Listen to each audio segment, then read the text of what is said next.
Hi, I'm Shelley Maurer, And I'm Cher Emmerich.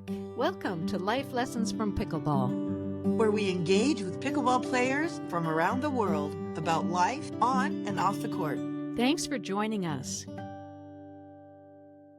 Welcome, everyone, to Life Lessons from Pickleball. We're so glad you're joining us today, and you're going to be so glad to be joining us today, too, because our guest is Sean McCoy. Sean, you're a proud dad and husband, born and raised in Houston, Texas, and you've lived a full life: military service, oil and gas, technology, entrepreneurship, and a whole lot of travel along the way.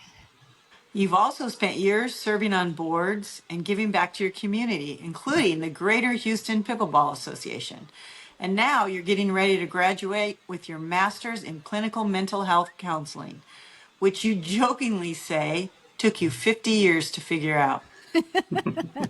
But what grabbed our attention, Sean, is that you see a real place for pickleball in mental health. And you talk about how this sport brings people together like nothing else. It's certainly our experience too.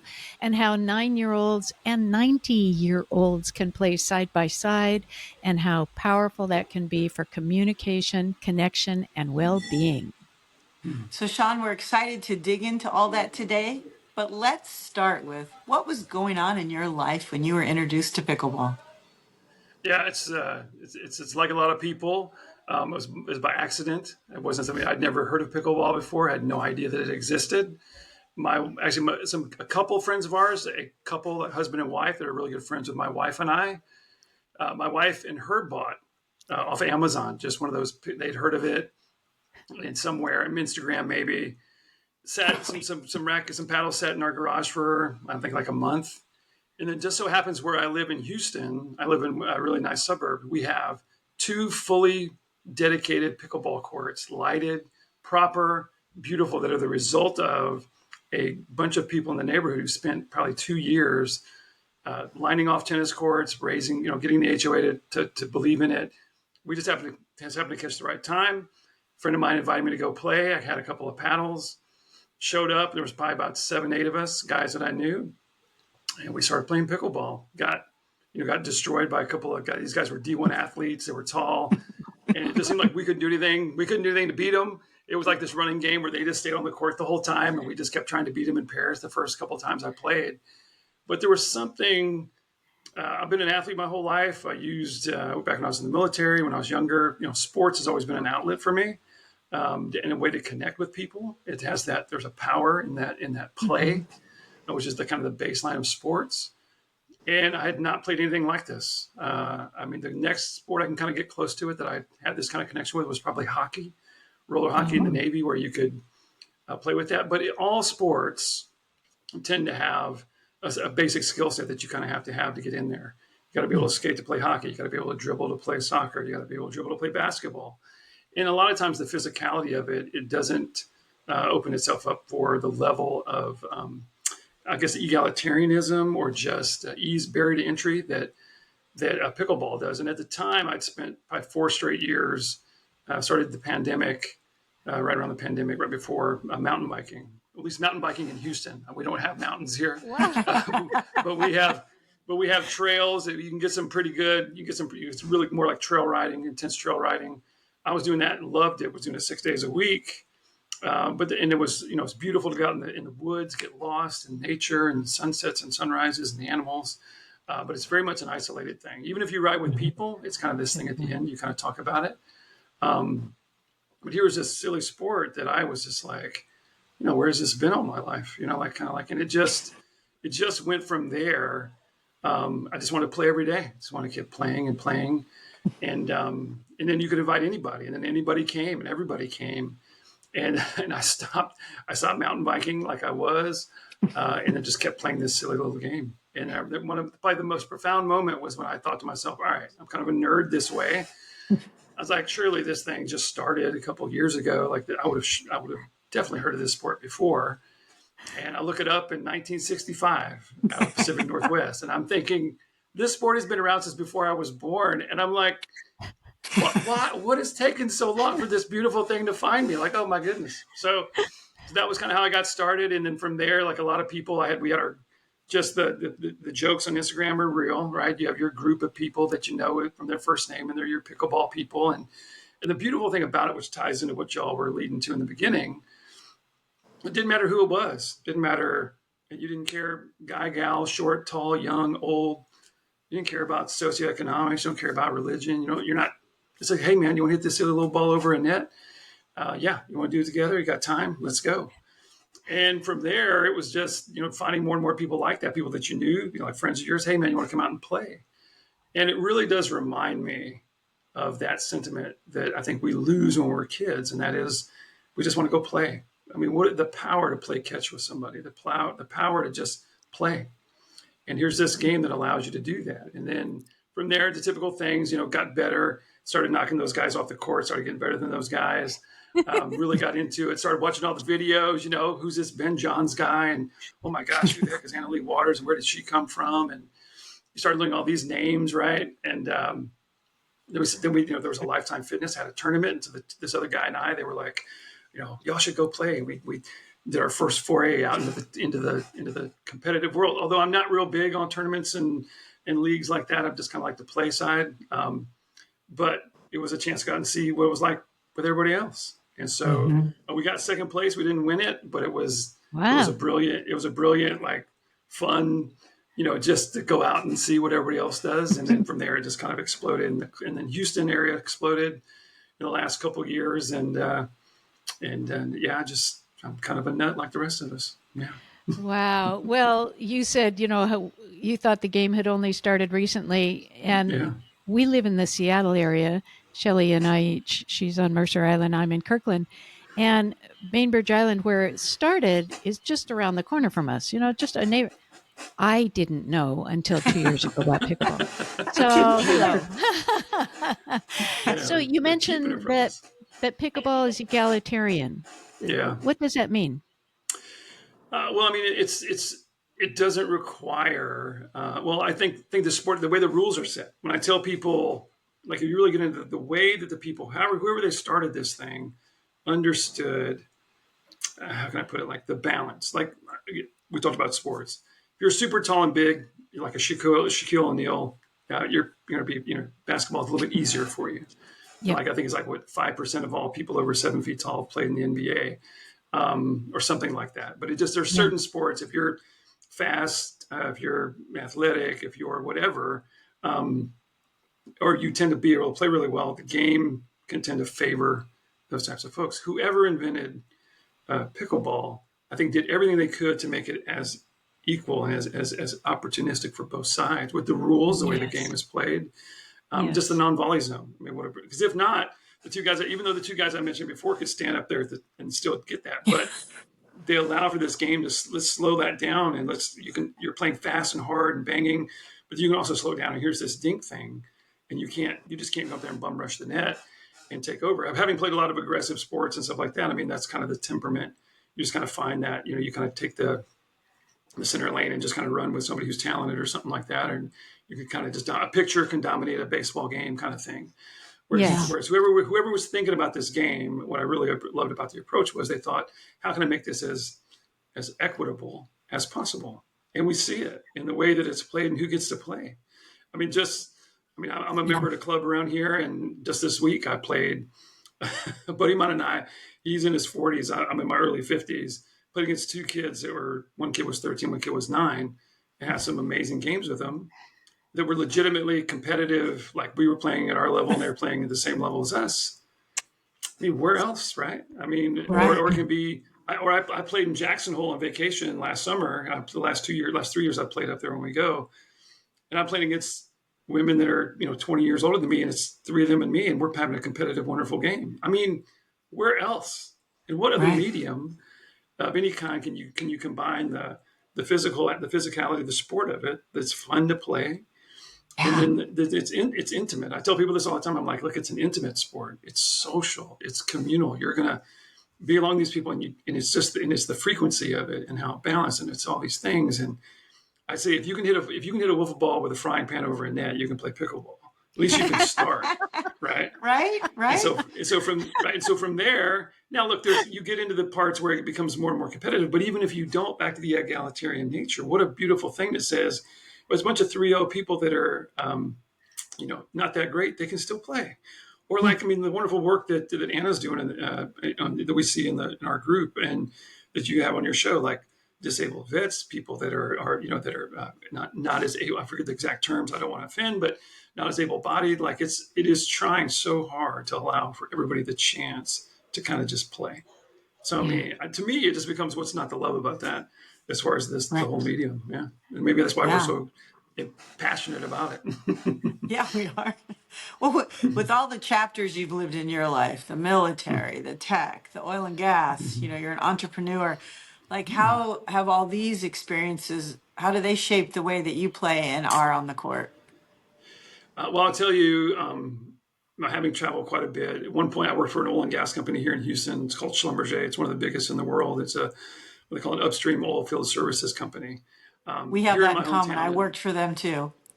Oh, you did? Okay, so there's always Yeah, we always yeah. find somebody who worked for Big Blue, right? There's always one of us Oh, around Yeah. somewhere, Yeah. right? Yeah. So if you touch the oil and gas industry, like somebody, yeah. So there you go. I was Yeah. on the D&M side, worked in LWD and all that stuff, so we can talk about that later. Yes. But if you know from that, I remember there was one time in our campus in Sugar Land, and the Sugar Land campus is one of the biggest, if not the premier location for because they moved the headquarters from Europe in the early 1930s here to Houston. And up on the board, as we were leaving, there was this TV, and this is back early 2000s. There were 54 nationalities represented in the people that were working at that campus at that time. And Wow. I don't mean like 4 generations ago, their granddad came over on a boat. That makes me Irish, that kind of thing. These are people that were from 54 nationalities, right? Wow. And so as you get in the business world, and as you know, share from especially in the oil and gas industry, or you can go to pick your medical or wherever now, technology. When you meet people from other places, it's that same old adage we hear. Like it's just a beautiful mix. Yes, people are different. Yes, they may eat different foods. They may have different religions or political or different viewpoints on things. But it's more about finding that thing in common. And when you've worked alongside of people, like in a professional setting, and you have experienced that, and you've not only experienced it in your hometown, but when you've gone to their country and broke bread over there, I think there's an appreciation for that, of how that enriching that is. And I Yep. think that's one of the things I love about pickleball is because it complements that. I mean, there are people that I played with. So I'm a member of a place called Pickleball Country Club. It's in the Southwest side over here. It's not near as fancy as it sounds. It's just the name of it, but it's great. 13 courts. And there's people I played with for the last 7-8 months, or the first 7-8 months, and then you find out, oh, they're a lawyer, or they were a doctor, Yeah. or they own a chain of restaurants. There's one guy I found out that owns all these restaurants. People go, his name's Edmar. I don't know him as that, and I don't. I mean, no offense, I don't care, and he doesn't care. But when you do eventually sit down and talk to them, it just enhances what it is that makes them special. And look, and you can tell, you can understand nationalities. In Houston, one of the things I'm really proud of too, which is kind of an extension of that, is that Houston is the most ethnically diverse city in the United States. And there's a really important distinction around that. What I Oh. mean by that, what's important to understand about ethnic diversity is it doesn't mean 95% is white and then we have 5% of one of everything. There is no ethnic majority in the city. So the Wow. No I didn't biggest, know kidding. that. right, right, and same Oh, with the county I live in. So there's so the typical like it's 40% or it's all below 50%. So Wow. you're not. So what that does culturally, the enrichment of it is kind of like you see it play out in pickleball. I can play with 3 Vietnamese, you know, women who played in tennis in high school, and now this is their chance to play again because they tapped out in Oh. college or whatever else, right? And they Uh-huh. just want to go out there and play. Or I could be playing against. So it's not just gender and things like that or age. I mean, it's people from all kinds of backgrounds, especially in a city like Houston and it just isn't. I mean, it matters, but it doesn't matter. Like you notice, but you don't care. And so, yeah. especially with our current climate, which has not been all that Yes. different, but just it's so exacerbated around finding whatever this thing is that makes us. It starts to differentiate worth between two groups of people. And the idea of dividing based on two things, one idea and two ideas, or one topic and two perspectives on it is so unfortunately limiting. It's human, back to the psychology side, it's what we do, but we also have the power and the opportunity to look past that. So we need some Yes. sort of medium and share, this from, so business meeting, you can get that experience and that chance to go past the initials, I can't pronounce your name and I don't know where you're from, to, well, we're working together, we're coming alongside, we talk about each other's families or our experiences. Pickleball allows that to happen too, which gives us the opportunity to go beyond that. And so again, kind of like the double down, and then it's physically active and it's psychologically stimulating and it checks all the boxes. And so, Yeah. so I'm a fan. In fact, you're about to become a licensed counselor yourself. What inspired you to make that move? Yeah, things can get real interesting here, but I'll tell you, it was a heroic dose of magic mushrooms. That's what moved it, which is a whole nother story. But yes, Ooh, I would and love I'm to hear that story. Yeah. I am not I'm not, I don't even drink. I don't even drink caffeinated coffee. I was always the good boy growing up. Back in 2000 or 2022, after studying this for about 5-6 years of ayahuasca and DMT and 5-MeO and all the rest of these things, inspired by a guy, Graham Hancock, who I listened to on a podcast, who was an astute journalist, and he was talking about archaeology and anthropology and how, not to bore you, but like how the civilizations in North and South America go beyond the Clovis period from 13,600 years ago, and making all these arguments. And now he's got this special on Netflix. But he wasn't what I would consider somebody who used substances to escape. It's no offense to that, but just people deal with coping mechanisms in different ways. That wasn't one of mine. A lot of addiction in my family. Mhm. And here's this guy, and all of a sudden he's just like, oh yeah, but I've done like 76 ayahuasca retreats. And I'm thinking, what is that about? Like, what do you, like, that was not what I was expecting to hear.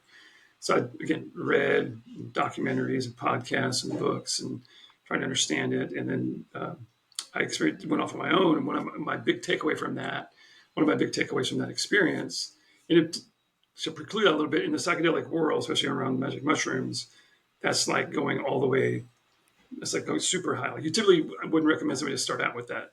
And I did, but it was a really, really intense experience. But one of the if not the primary takeaway, was to go back to school to do this. And that was in July. I started my program in October 2022, Wow. and I'll graduate in the spring of next year. So that's where I'm at. Awesome. Wow. I wondered if maybe it was military oriented. I know that Yes. many vets with PTSD have had remarkable healing Mm-hmm. using different kinds of Yeah. psychedelic No, medication. yes. The mental health industry is going underneath an evolution right now between two things, ironically, that are nothing close to each other. One is psychedelic medicines, and I Yeah. could talk forever about that. But the other one is technology. So, and not only that, but there are, I don't know if this is just, there's a company down in Australia that I know of, run by a medical doctor with, research based, and they're using virtual reality for psychedelic trips to do sit and Oh, setting, to combine those two worlds for Oh, for wow. a for therapeutic purposes. So to me, the opportunity not only to get in that industry, but at a time where you have these burgeoning, they're called alternative medicines, but they're ancient medications that could help yeah. people in different ways. To your point, I'm very well aware that on the PTSD side, and the vets especially, I was very fortunate. My time in was 92 to 98, by the way. The best I was ever treated. I was in the early 90s, before it was cool to be in the military. The number one place where people treated, like, nobody ever treated me like this in the military, was at the Seattle Rose Festival. And you Oh, probably know that. Yeah. So oh, I have a special heart. But Seattle was the one place when I was in, because it was never cool when I was in, to be honest. Nobody ever wore your uniform. We didn't go out in town. There's nobody clapping oh. for us in the airports. That was never my experience. But the one place where people were like, hey, we love y'all. Y'all are great, was at the Rose Festival in Seattle. When I went, it was 96 or 97. I think it was 97 when we were there. Oh, that's good to That's hear. Yeah. so cool. That's So it was really wonderful. good to hear. It was great. But I'm also very well aware of, what's been like since post 9/11, right? And it's just it's gut wrenching. But I also think, in addition to that, just the understanding of mental health in general, and how that's moving forward, and how we're opening the door, because these extenuating circumstances, I shouldn't say extenuating, extreme experiences, Yeah. trauma is the word we use a whole lot. It can be overused and kind of misunderstood, but these extenuating circumstances that are extremely difficult for people to process, could definitely be the result of combat. It can be physical, sexual assault. It can be from just life in general. And that we have a population that is suffering in so many different ways. So to me, it's like psychedelics, pickleball, whatever. I'm for whatever it takes to connect with people and bring them in. And we need a multidimensional approach to it. It's not just a silver bullet that one thing is going to make them all better. But it's a burgeoning industry. It's a burgeoning field.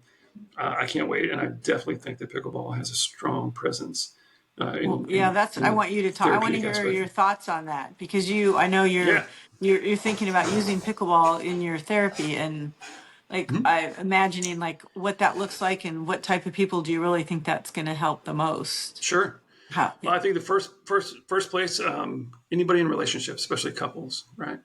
Now, it's always the joke. I'm Oh, sure I you'll have the like same jokes that. where you are, right? Right. So, I mean, whenever, because I know lots of husbands and wives that play. I mean, more than one, I'm sure, as you do.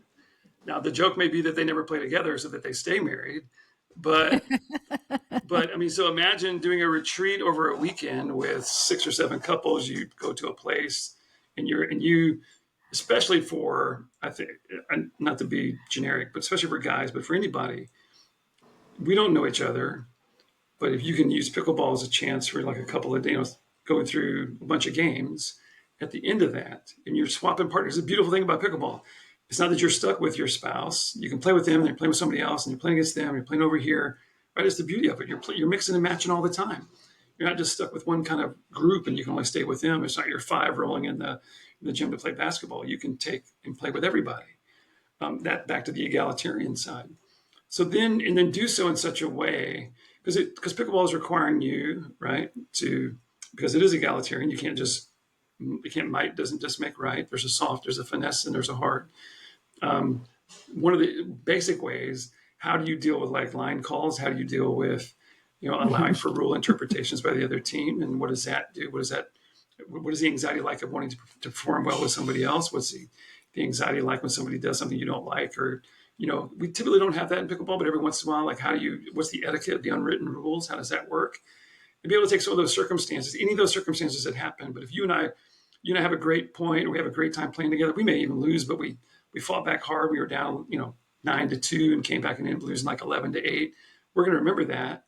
So my Mm. argument is later when we're sitting around a campfire, we're sitting around an opportunity to kind of talk about things that are difficult to talk about. The opportunity to have that conversation is improved. The quality of that conversation is improved because there's just something that happens around the trust and the intimacy side when you're playing pickleball with somebody that just, I think, allows for that. It doesn't guarantee it. Mhm. Just like psychedelics doesn't guarantee that you're going to become cured. It's not a panacea, but it provides an opportunity that I think is greater than without. And so couples could be just guys, it could be just gals, it could be any kind of group. It could be teens with adults. You can Yeah. really create that medium from a psychotherapeutic standpoint and get real creative, but using those same basic premises that allow for those people to talk. I mean, think about how much. I mean, we talk about this boomers, Gen X, Gen Z, millennials. Nobody likes Mhm. each other because we were born in a certain decade. I mean, no offense, but just I think it's nonsense. I mean, I understand the Right. premise of it, but fundamentally, like you got to be kidding me because it's like zodiac signs. Yeah, I understand some certain things, but like like let's and we can allude to that. And in Gen Z, Gen X, boomers, there is some inherent things that are generically understood by those people. It's different for you. We experience 9/11 in real time. People that don't, that didn't, can't quite relate. That Right. doesn't mean they're stupid and ignorant and can't relate to it. You just got to find some other way to communicate. And so by having this chance to run around on a silly court and chase a ball, I mean, think how ridiculous it is in some level. You're chasing, you're like a dog in a park, right? You're like, it's just this little wiffle ball, and you're willing to like run into a net. You're willing to like jump, run around. I would never run like that. And usually, I don't like to run anyway. Like, No. I mean, no, I mean, it's these things where like, but you're willing to go. You're willing to jump, run around all the things. If I can get that ball back over, great, sounds great. You got my back. We're covering over here. What is you and a young person, or you and an older person, or you and somebody just like you or not like you, and then you're doing it against them and with them. There just becomes this really interesting social dynamic, which I think borders on community, true connection, something that you have in common that you can draw from. that then allows you, when we talk about these bigger topics, because these bigger topics are hard, right? There's these, what do Yeah. we do at the dinner table? We can't even, we're at the point now where the joke is you can't even have Thanksgiving anymore without people wanting to, like never talk to each other anymore. And there's some, look, as I got to throw my therapist hat on, there are situations where it is not conducive or healthy, or that you shouldn't be forced in the room with everybody. So don't, Sure. it's not, Sure. again, it's not a panacea. It's not something that, oh, you just got to go and you got to love your Yeah. parents because you're supposed to. I'm talking about the general, I guess the 80% where it's Yeah. possible, where it's a little bit more difficult. There are always, nothing is set in stone as far as that goes. But the opportunity to use pickleball in such a way that if you have in earnest and there is an opportunity to improve that relationship, improve your understanding of others. I mean, like I said, if you've experienced people that just do something different, just a small, quick example, if I can be short. Years ago, I remember I was talking to this guy in Canada. And we were talking about the death penalty, and I'm from Texas. And it's like part of what we do, and I just kind of grew up that way. And we were talking. I was going back and forth about why I thought it was a good idea at the time, which I do not anymore.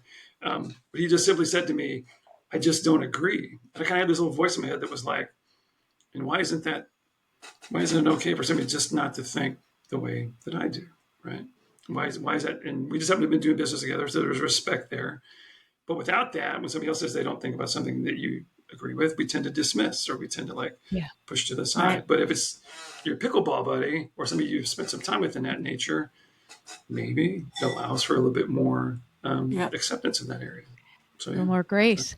yeah. When you, I never thought about how pickleball could be utilized as a mental health treatment. And when you were talking about couples in particular, and certainly parents and kids too, and then you're mixing and matching partners, it'd be fascinating to then reflect on, okay, who was I on the court when I was with my spouse? Who was I on the court when I was with somebody else? Why was it different? Why was I less Yeah. critical of the one that wasn't my spouse, or vice versa? Who knows? Yeah. And then we have to communicate well with our partners on the court. It's Yep. yours, mine. And I can just see all kinds of ways that you Yeah. will utilize this game to open up in such a non-judgmental way, just kind of an observation way of who I am and how I am with my partner, and what's really coming up for me when Mm. he steps in front of me and takes the ball or won't, Yeah. whatever. I just think that's a fascinating concept. I love that Yeah. you're doing that. So keep going on that, Shelley, and think. I mean, I'm how many sure. times? Sure. Sorry, sure. No, that's okay. That it becomes uh, when the playing isn't quite as equitable, and you have the opportunity to you can either play. Our nature, especially in our country and our culture, is just dominate, overcome. Just Yeah. full force. Winning is all that matters. Second place is for losers. Like, we live out the Ricky Bobby. Ricky Bobby's more of an autobiography than it is a fiction story for us. But the opportunity to change that dynamic in such a way that says, hey, I can still play. I don't have to just slam it down somebody's throat. What do I do if my partner's not as good, right? And how do I become like we see in the mixed doubles on the pro circuit, where the guys just like get out of the way, that kind of Yeah. thing? Or do you how do you tone down the engine a little bit? Somebody who's hyper aggressive. I mean, there's, like you said, there's lots of ways you can take that and use that as an opportunity for them, especially if you do it timing wise. If they start out that way because that's what they're told, but they kind of see, oh, that's not quite working out. Maybe I should change that. And the next time they get on the court, maybe they're not quite as aggressive. And it's not that I'm trying to tell people to lose and be happy with it. It's just more of this is, again, back to communal and social. You're going to win games, you're going to lose games. It's more teaching them how to engage in those opportunities. What do you do with somebody who you don't like? This all sounds great, but there are Yeah. people we play with sometimes that we don't like. Yeah. People we play with that still annoy the heck out of us. They're There's one guy that I play with. I won't say his name. I play with him now for 3 straight years. He loves coming and playing with us. He's not changed his style one iota in 3 years, and he just plays his one way. And you know how he's going to say it, what he's going to say, how he hits the ball, what he's not going to do. It just never changes. And so Interesting. you have the opportunity. You can either like stiff arm and not do that, or kind of play what we joke. We kind of pay the tax, play with him a few times, and then also from a one of the things I love to do at our club is ask somebody, is this their first time? Are you just a new player? I've been playing now for 3 years, and people know me, but like, what is like the first step into that place? And can you be Yeah. intimidated, especially if you don't look, act, Mm-hmm. sound, or not as good as somebody else? It's very easy in the sporting world to just kind of give up. So give them a chance. Don't go out there and just, help them understand the game. Look at the things they're doing well. Tell them the little things that you didn't know that people had to tell you. Oh, okay, that's what that's about. What is this thinking thing? How does the non-volley zone even work? But what's the strategy behind it? And what else can I do? What are the high points that you're doing? And it gives you a chance to kind of go back to the human side and do all that stuff. And so, yeah, yeah, Your I could keep kind going, but heart is on your sleeve, and Yeah. in fact, your kind heart is on your chest. Can you show us what the front of your sweatshirt yeah, says? sure.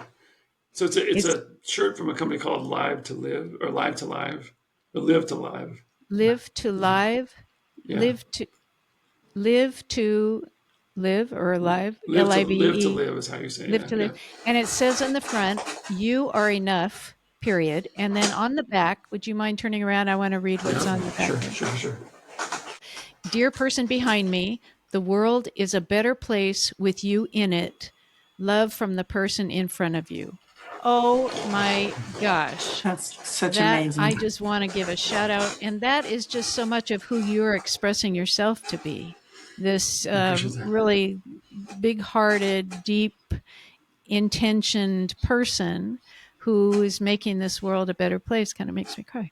Really sweet. I'm going to get one of those sweatshirts too. Me I too. love it. Yeah. So, in all of your adventures, Sean, on and off the court, what are some life lessons that you have gleaned that you can share with us? From a pickleball court, I think I feel like a little bit of a broken record, but it's just the beauty of the variety of the human experience, Mm, and the chance that pickleball gives us to meet. Just like listening to all the episodes I've listened to so far, like each person is this kind of this flower in the shop, or in the garden. It's just in its own way wonderful and unique and fun and worth the time to kind of get to know. And so, back to the egalitarian side, back to all that stuff. But that's one of the big lessons. And that in the end, life is a team sport. I said that for a long time. Oh, I ah, love That that. we tend to isolate. We tend to tribal aspects, and us versus them based on whatever criteria we want to come up with is human. Um, and I think having a little bit of grace to understand that why that fear is there. mm, You can see the same on the pickleball court. Like, oh, I don't know if I want to play with these people, or do I really want to ask them, or I want to play one where I don't really want to share the court. I want to just play with my friends, and being able to, if you can get past that and work through it and share the game and bring the game to others. I think that's like with our group, the Pickleball Changes Lives that we're in, to see the stuff that's happening, because it's not. It matters. It's kind of a little bit like the shirt says, "You're enough." If you're a 3-0 player, you're enough. If you're like, if you have Parkinson's and you play, mhm. you're enough, right? How wonderful was that story? Yeah. There's all these things that kind of just reiterate that, because it's easy to get caught up and think that those things don't matter, right? And so that's why the biggest lesson that it's taught me for sure. I'm really glad you've chosen the profession you're going into. Our Mm. world needs you, and the pickleball world needs you. And we're delighted that you're doing this. Thank you. How can people find you online? The easiest place right now is on LinkedIn. Just Sean McCoy. That's where I am right now. Pretty much, I don't have much of a social media presence other than that. I have a Facebook page, and I go in there and look at it sometimes to look at videos and connect with certain groups. But it's a hard medium to navigate sometimes. Yeah. It could it could be so difficult. Like all what I'm saying, you go there and you read some of the stuff, and you're like, oh, maybe not. And so it's like, Yeah, no, but just it can be a bit of a it can distract you from your intentions.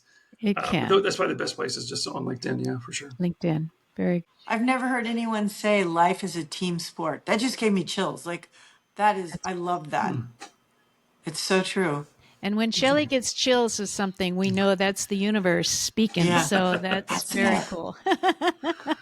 Awesome. Well, thank you so much. Really Sure. appreciate you taking the time. And we're excited that you're moving into the healthcare, mental health profession. and that pickleball will be such a significant part of that. I just think that's brilliant.